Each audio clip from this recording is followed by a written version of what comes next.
La République démocratique du Congo à présent, Tshisekedi a nommé un nouveau Premier ministre proposé par Kabila. Ça y est, après 4 mois d'attente et de tractation, le nouveau Premier ministre RD congolais, le nouveau président RD congolais, Félix Tshisekedi, a nommé un Premier ministre au profil très singulier. Il a été proposé par son prédécesseur Joseph Kabila pour former un gouvernement de coalition. Le nouveau Premier ministre est un économiste septuagénaire, mi-politique, mi-technocrate, Sylvestre Ilunga Ilokamba. Il a été nommé en vertu de l'accord politique entre la coalition de M. Tshisekedi et Kabila. C'est ce qu'a déclaré le porte-parole du chef de l'État devant la presse. Le nouveau Premier ministre a remercié le chef de l'État et son prédécesseur Joseph Kabila qui, dit-il, m'a proposé comme candidat Premier ministre en m'assurant de sa confiance. Monsieur le Premier ministre, le nouveau Premier ministre est docteur en sciences économiques. Il aurait 72 ans, c'est au conditionnel, d'après son CV qui circule sur les réseaux sociaux, alors que son entourage avait avancé un âge beaucoup plus élevé que celui-là. D'ailleurs, quand il a été nommé, la présidence a dû rafraîchir la mémoire des Congolais qui complètement, David, l'ont oublié puisque l'homme a été ministre dernièrement sous Mobutu. Oui, et même conseiller aux affaires financières et économiques, je crois. C'est quelqu'un qui n'a pas aussi un bilan assez positif parce que on a ressorti des dossiers de sa gestion de la Société nationale des chemins de fer. C'est des grèves sur grèves. Oui, c'est le seul Congolais qui a battu le record de mois d'arriéré à payer aux travailleurs. Et c'est cet homme qu'on parachute à la primature congolaise. C'est la conséquence directe du blocage dans lequel s'est retrouvé Tshisekedi lorsqu'il était arrivé au pouvoir à travers cet accord politique qu'il a signé avec le camp de Kabila. Kabila a choisi son homme parce qu'il a besoin d'avoir ses yeux pour véritablement surveiller l'action de Tshisekedi. C'est aussi l'une des conséquences directes de l'élection qui a été controversée, qui a été refusée par une partie de l'opposition congolaise. Aujourd'hui, Tshisekedi se retrouve, pour certains, embrigadé par le système politique de Kabila qui continue toujours à diriger le pays.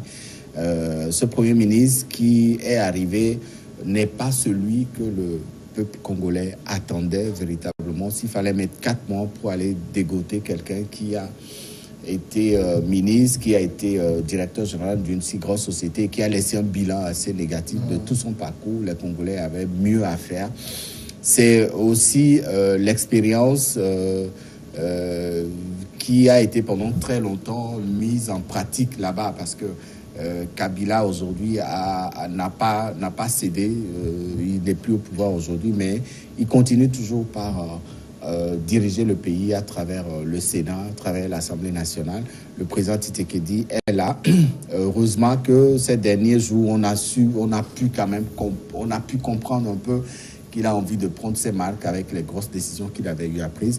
Ce Premier ministre fera son chemin, on verra ce que ça donnera. Mais les Congolais, dans leur grande majorité, sont un peu déçus de la nomination de cet ancien ministre de Mobutu qui n'était plus connu, qui était parti avec tout son bilan qu'il avait laissé derrière lui après son passage dans le gouvernement de Mobutu. Alors, comme Imayaba, pourquoi, comment dire, je ne veux pas parler de Tshisekedi, mais Kabila a fait le choix de quelqu'un de complètement inconnu? C'est parce qu'il ne veut pas de quelqu'un d'abord qui fasse ombrage au président de la République et à lui-même? En fait, si vous regardez un peu ce qui se passe en RD Congo, vous allez constater que ce gouvernement de coalition, ce gouvernement de coalition qui est né au lendemain des élections, des présidentielles, controversées bien sûr, et c'est pour... c'est vrai, vous savez, Kabila, quoi qu'on dise aujourd'hui, joue dans l'ombre. D'abord, à l'Assemblée, il est majoritaire. Au Sénat, c'est lui. Donc, tous les appareils politiques, c'est lui qui a la tête. Donc, les grandes décisions ne pouvaient que venir de lui. Maintenant, pour s'effacer sur le circuit politique, il va choisir son homme. Le Premier ministre doit être son homme, mais un homme c'est vrai, vous avez vu que ça a pris du temps avant qu'on nomme ce Premier ministre, parce qu'il fallait choisir quelqu'un qui n'est pas connu, qui n'est pas trop proche de Kabila. Ouais. Et donc quelqu'un qui, visiblement, peut-être ayant fait la politique, mais ne s'affiche pas dans les temps records que les gens ont connus. Et donc c'est pour donner une impression qu'il joue dans la neutralité. Maintenant, le Premier ministre est là, mais on ne pouvait qu'attendre à ça parce que Kabila et Tshisekedi se sont mis d'accord pour le partage du pouvoir. Et donc, c'est vrai, Tshisekedi est au pouvoir, mais il n'a pas le pouvoir. Donc, c'est Kabila et Tshisekedi, mais les grandes décisions viendront de Kabila.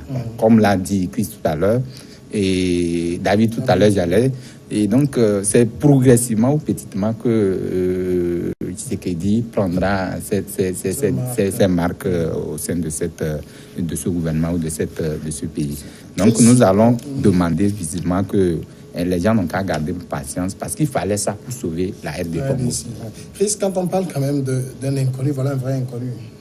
Oui, il faut justement quelqu'un comme ça, qui soit peu charismatique. Vous savez, il est présenté plutôt comme un technocrate.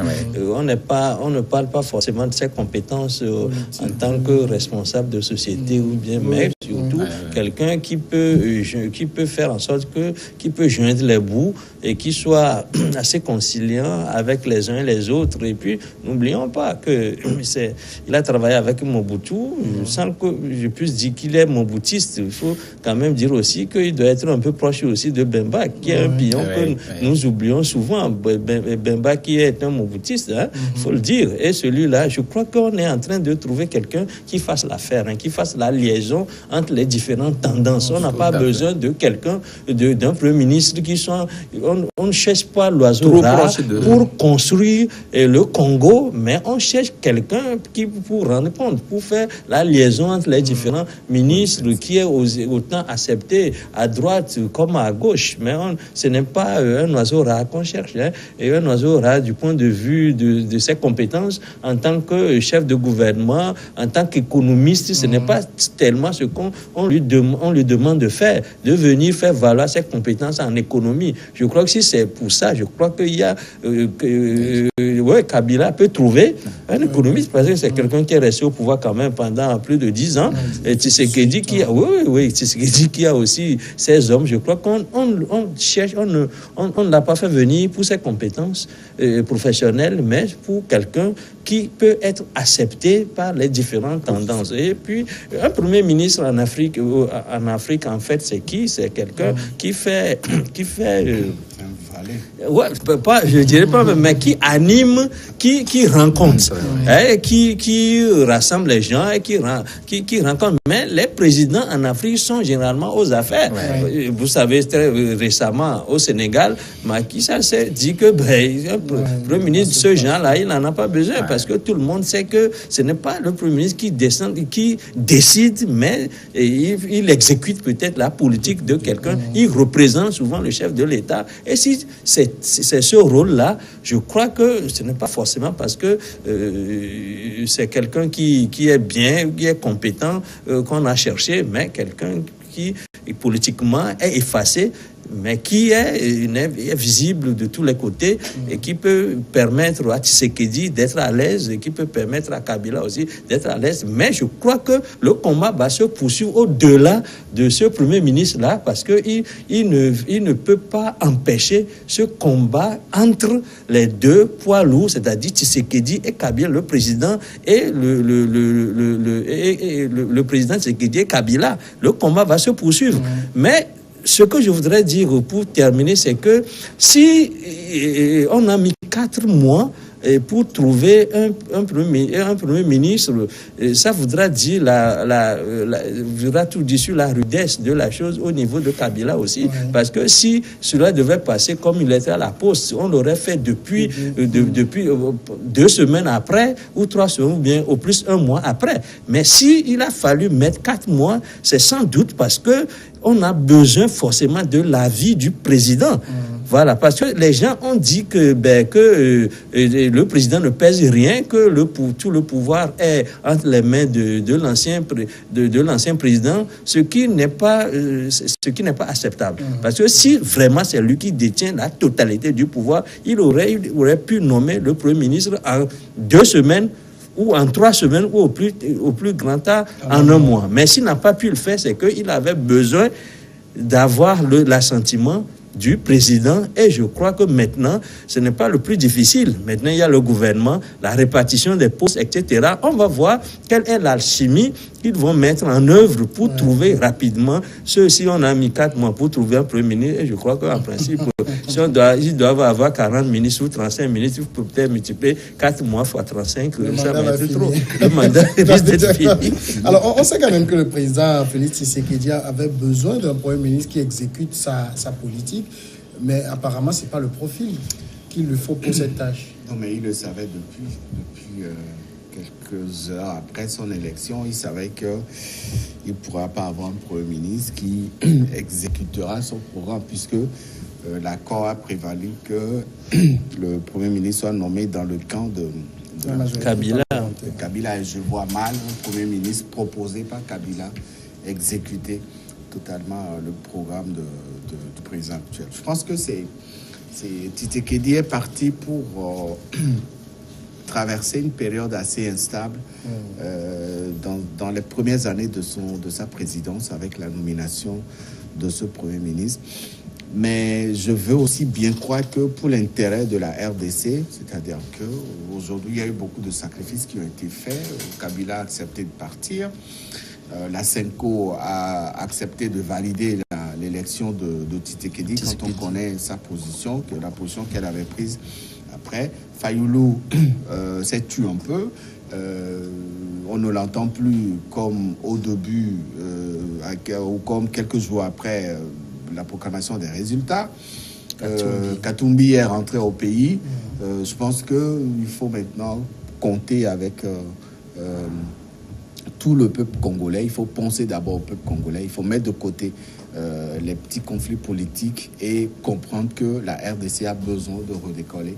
Les Congolais ont besoin d'être protégés par le gouvernement, et qu'en cela, toutes les partis politiques ou toutes les formations politiques qu'il y a dans ce pays se mettent ensemble pour véritablement participer à la reconstruction de ce pays qui a tant souffert, qui est un pays très riche, immensément riche. Mais aujourd'hui, quand vous allez à Kinshasa, vous avez de la peine. Vous avez, ville meurtrie. Voilà, on ne sait pas, on ne sent pas que c'est cette ville c'est ce pays qui est assez riche. Donc j'espère qu'au-delà de ce clivage politique qui s'est dessiné avec la nomination de ce Premier ministre, il y aura derrière cette volonté réelle de chaque camp de se mettre ensemble pour véritablement poser les bases d'un redécollage de ce grand État.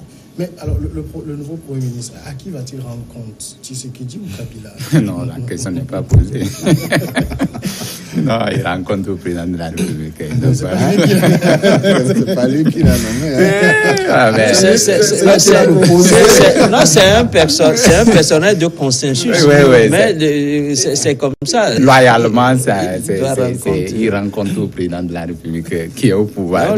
Mais on le dit ainsi, mais avant d'aller vers le président, on passe d'abord officiellement, c'est au président de la République. Même dans les couloirs, ça se dit autrement, mais nous voyons que pour rendre compte, c'est officiellement au président de la République.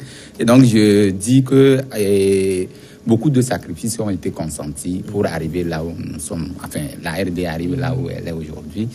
Parce que l'unité, ce partage du pouvoir ou ce consensus qui est dégagé entre Tshisekedi et Kabila, le pays serait en bain de sang. Et c'est ce qui a été évité justement.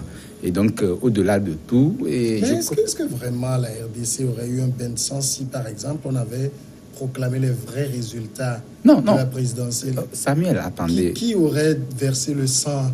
Parce que c'est un autre opposant qui aurait été déclaré. Vous savez que... J'ai l'impression que c'est le scénario que Kabila a construit, et puis tout le monde dit, c'est ce qui serait arrivé. Pas forcément un scénario, mais vous savez que Kabila était au pouvoir, il ne voulait pas céder. Donc il fallait qu'on lui confirme que lui va partir, mais il serait aux affaires.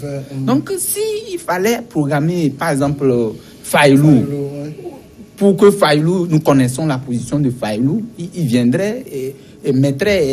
si c'est lui qui a gagné. Mais non, enfin, nous on va aller à la pause. On va à la pause.